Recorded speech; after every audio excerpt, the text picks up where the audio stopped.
Ça fait 27 ans que je chante. J'ai commencé à chanter des pièces comme ça pour le fun. Puis je me suis ramassée dans un band heavy metal parce que c'est le genre de musique que j'écoutais. On faisait des covers de Iron Maiden, Judas Priest, des choses comme ça.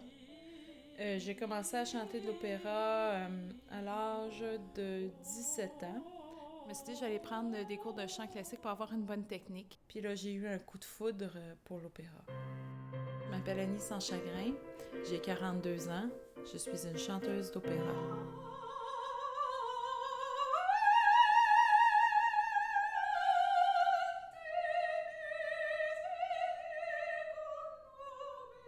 En fait, il y a une grande différence entre chanter de l'opéra et chanter normalement. Quand on fait de l'opéra, c'est comme si on utilisait plus la caisse de résonance de notre corps qu'en pop, qui eux autres sont amplifiés.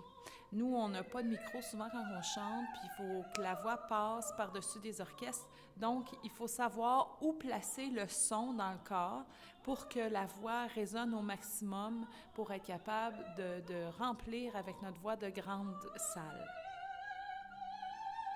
C'est très difficile quand on est chanteur classique de se trouver du travail, surtout ici au Québec parce que c'est un petit marché. Donc, ils engagent toujours les mêmes ou ils engagent des grands noms qui viennent de l'extérieur. Si je voudrais avoir beaucoup de travail, il faudrait que je m'exporte en Europe.